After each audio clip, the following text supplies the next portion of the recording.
Good morning, good day, church day, Lord day. I am Brother Cesar Capistrano. Muli na naman pong mag-share sa inyo ng Word of God. Ang ating pong topic sa araw na ito, sobrang init. Ano ba ito? Sa Biblia, meron tayo isang talata sa araw na ito. Bago ko po basahin ang talata, tayo po ay manalangin muna. Diyos amang nasa langit, makapangyarihan sa lahat, sambahin ang ngalan mo.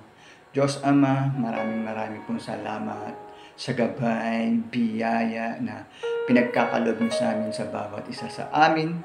Di po kami magsasawang magpasalamat, Diyos Ama. Patawad po, Diyos Ama, kung kami po ay nagkukulang sa inyo, Diyos Ama. Kaawaan niyo po kami, Diyos Ama.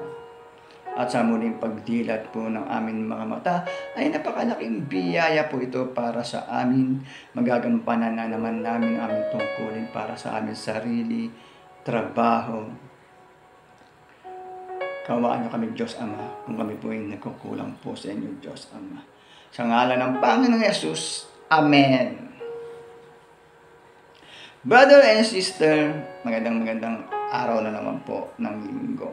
Ang ating topic, sobrang init. Ano ba ito sa Biblia? Akin na pong babasahin ng talata ay nasa Lucas chapter 16 verse 19 to 31.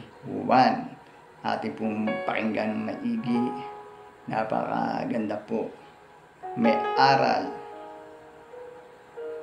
ang ating pong babasahin mula sa Biblia na aral ng ating Panginoong Hesukristo.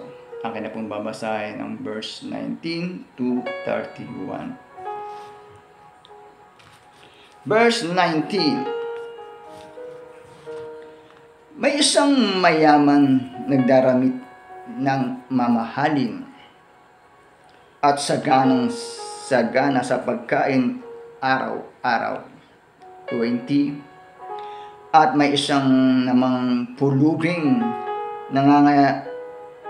nagngangalang Lazaro, tad na sugat na nakalupasay sa may pintuan ng mayaman. 21. Upang mamulot kahit mumong nahuhulog mula sa hapag ng mayaman. At doon nilalapitan siya ng aso at dinidilaan ang kanyang mga sugat. 22. Namatay ang pulubi at dinala ng mga anghel sa piling ni Abraham, na namatay rin ang mayaman at inilibing. 23. Sa gitna ng kanyang pagdurusa sa Hades, tumingala ang mayaman at kanyang natanaw sa malayo si Abraham kapiling si Lazaro.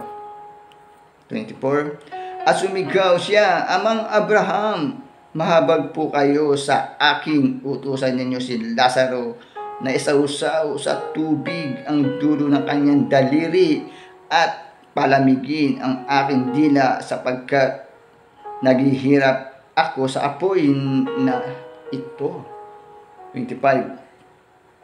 Ngunit sinabi sa kanya ni Abraham, Anak, alalahanin mong nagpasasaka sa buhay sa ibabaw ng lupa at si Lazaro ay nagtiis ng kahirapan, ngunit ngayon inaaliw siya rito, samantalang ikaw na may nagdurusa. 26. Higit sa lahat, inilagay sa pagitan natin ng isang malaking bangin upang ang mga narinig ay hindi makapariyan at ang mga nariyan ay hindi makaparinig. 27. At sinabi ng mayaman, kung gayon po amang Abraham, ipinamamanhik ko sa inyong papuntahin si Lazaro sa bahay ng aking ama. 28. Sapagkat ako'y may 5 kapatid na lalaki, paparoonin nga ninyo siya upang babalaan sila at nang hindi sila humantong sa sa dakong ito ng pagdurusa. 29. Ngunit sinabi sa kanya ni Abraham, nasa kanila ang mga isinulat ni Moises at ng mga propeta. Pakinggan nila ang mga iyon. 30. Hindi po sapat ang mga iyon, tugon niya. Ngunit kung pumunta sa kanila ang isang patay na muling nabuhay, tatalikdan nila ang kanilang mga kasalanan.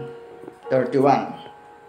Sinabi sa kanya ni Abraham, kung gayon, sinabi sa kanila ni Abraham, kung ayaw nilang pakinggan ang mga isinulat ni Moses at ng mga propeta, hindi rin nila paniwalaan kahit ang isang patay na muling nabuhay. Amen, brother and sister. Napakaganda po ng ating nabasa mula sa Biblia. Sana po ay lubos niyong naunawaan, naintindihan. Sobrang init. Ayan po ngayon ang dinadanas natin dito sa sanlibutan. Sobrang init.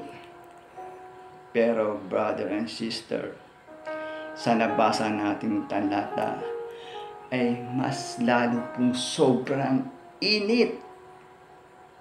Kagaya po ng nabasa natin na dinadanas ng isang mayaman.